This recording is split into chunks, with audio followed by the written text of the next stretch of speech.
I first learned how to ice a cake and make stars using a piping bag when I was about 13. After spending a couple weeks in upstate New York, where my grandma May lives.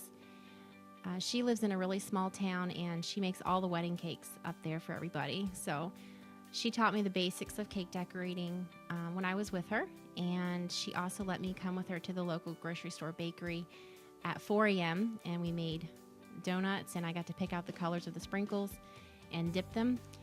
I think it was then that I started really getting interested in cake decorating, and I saw the excitement that it brought other people when they saw a really cool cake, or donuts in her case. And then when I was in 9th grade, I learned about being a foreign exchange student in school, and I really wanted to do that.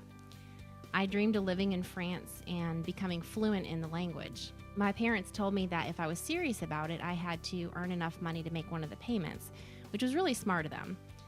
I babysat and I sold candy in school, and I made cakes for my parents' coworkers. If I look back now at my pictures, they look really bad, but everybody has to start somewhere. I made my first wedding cake when I was 15, and I did end up raising enough money to make one of those payments, and I did live in France for a year.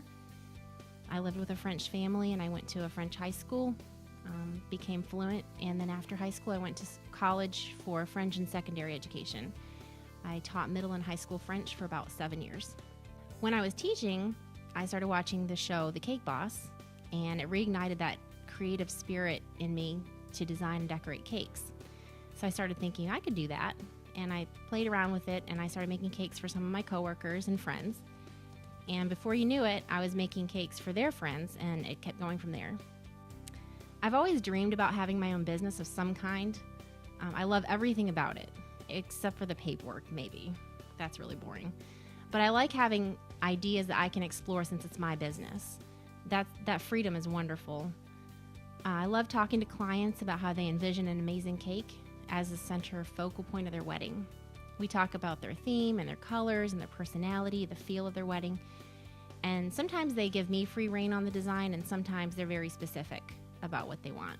Either way, that part of designing is really fun, and the excitement in planning it. Some of my favorite cakes probably are the wine barrel, the spaghetti cake, the stack of pancakes, the tree stump wedding cake. There's actually so many that I love that I could just keep going on. I spend a lot of time working on each one to make them extra special for each customer. It's very important to me that it's perfect. I'll keep working and tweaking on it until it's just right.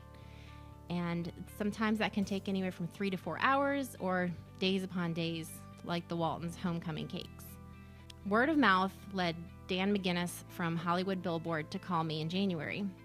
My husband and I were heading out of town for my birthday, and Dan called to tell me that he was producing a reunion of cast members of The Waltons, the beloved show set in the Depression era of a wholesome family in their lives.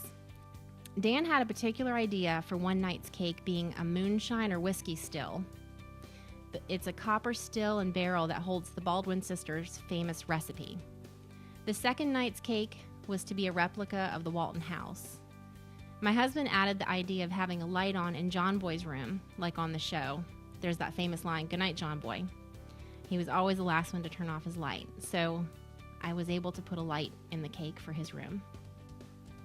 Both cakes took about 3 days each to create. It was a lot of work, but I think they turned out great. I met all the cast members that were there. I met the characters, the actors who played Ben, Aaron, Elizabeth, Jim Bob, and Mary Ellen. They were all so nice and very friendly.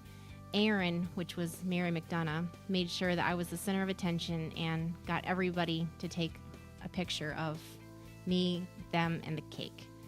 It was really, really cool. I smiled so much for the cameras that my face hurt. There were hundreds of cameras flashing. I never, ever thought in a million years that I'd be doing this job. I feel like I'm living my dream now. I love what I do, and I sincerely, deeply appreciate everyone who has liked, commented, and shared my pictures on Facebook, and also told their friends about the cakes that I make.